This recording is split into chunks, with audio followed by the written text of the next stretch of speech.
আসসালামু আলাইকুম। 30 days career থেরাপির তৃতীয় দিনে বিষয়ে আমি আলাপ করব আজকে।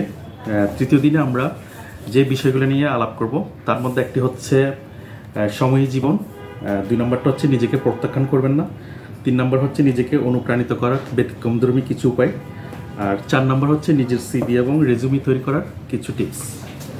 তো আমরা চলে যাচ্ছি 3 নম্বর চ্যাপ্টারে।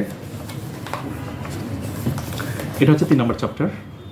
এখানে দেখুন তৃতীয় নম্বর দিনে এখানে বারের নামটা লিখতে হবে আপনাকে, তারপর হচ্ছে আপনার তারিখ, তারপর হচ্ছে সময়, তারপর সময়ে জীবন।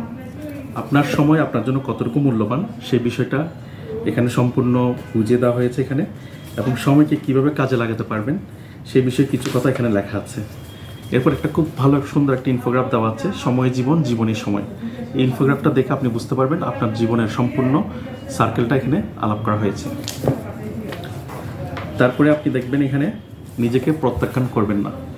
এটার মানে হচ্ছে যেটা আমরা ইংলিশে বলি don't self reject your self. তো আপনি কেন নিজেকে প্রত্যাখ্যান করবেন না? মনে করেন আপনি নতুন কোনো একটা জায়গায় আপনি জবের জন্য অ্যাপ্লাই করছেন, সেই জায়গায় কি হবে যে আপনি দেখলেন আপনার ওটা 50% মিলে নেয় কিংবা 30% মিলে নেয়। এই ক্ষেত্রে আমরা কী করি? আমরা বলি না, আমার সাথে যেহেতু এটা মিলে নেয় আমরা এই জবে কখনো অ্যাপ্লাই করবো না। এটা যে আমাদের কোনো একটা জবে অ্যাপ্লাই করার আগে নিজের ব্যর্থতা প্রকাশ করা, এটাই হচ্ছে নিজেকে প্রত্যাখ্যান করা। তো নতুন জায়গায় গেলে আমাদের কী কী এক্সপিরিয়েন্স হতে পারে নতুন বিষয়ে, এইসব বিষয় নিয়ে এখানে টোটাল 5টা বিষয় নিয়ে আলাপ করা হয়েছে। যেমন নতুন কর্মস্থল হচ্ছে নতুন আইডিয়া, ভিন্ন অভিজ্ঞতা অর্জন, নতুন কিছু শিখলেন, পারিপার্শ্বিক চাপ মোকাবেলা, নিজেকে অনুপ্রাণিত হওয়ার সুযোগ করলেন, ব্যক্তিগত ব্র্যান্ড, এটা হচ্ছে আপনার ধারাবাহিকভাবে যে কর্মদক্ষতা বৃদ্ধি, এটাতে নিজেকে একটা ব্র্যান্ড করলেন, পারিপার্শ্বিক চাপে শান্ত থাকা, অর্থাৎ আপনি প্রবলেম সলভিং স্কিলটা এখানে শিখে নিলেন যেহেতু আপনার দক্ষতা নেই। তো নিজেকে প্রত্যাখ্যান করার আগে আপনাকে যে 3টা কোয়েশ্চেন করতে হবে তার মধ্যে একটা হচ্ছে আপনার দক্ষতা কী, আর কোনো একটা নিয়োগকর্তা আপনার কাছ থেকে কী চাচ্ছে, আর 3 নম্বর হচ্ছে আপনাকে এমন কিছু করতে হবে যেটা অন্য কেউ করবে না। আর এখানে এর মধ্যে আরেকটা বিষয় দেখেন, নিজেকে অনুপ্রাণিত করার ব্যতিক্রমধর্মী উপায়।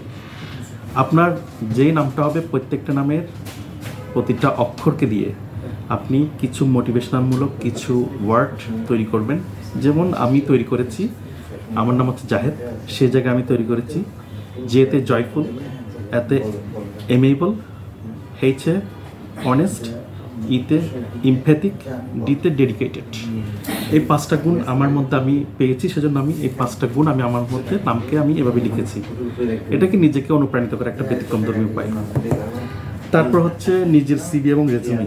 আমরা সিভি এবং রেজিউমির কোনো তফাৎ খুঁজে পাই না। যেমন আমরা যখন কোথাও জবের জন্য অ্যাপ্লাই করি সেক্ষেত্রে আমরা বলি সিভি, আবার কোথাও একাডেমিক কোথাও গেলে সেক্ষেত্রে আমরা সিভি বলি।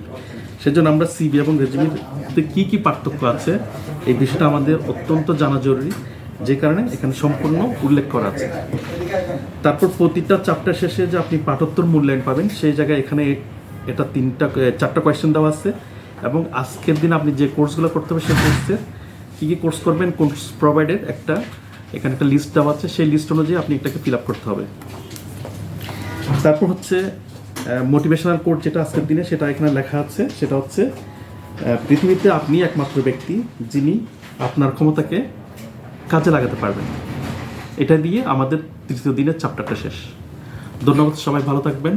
আর এই বইটা পাওয়া যাচ্ছে আপনার বইমেলাতে সরেওর স্টলে 134 নম্বর স্টল নাম্বার, ওখান থেকে আপনারা সরাসরি সংগ্রহ করতে পারবেন।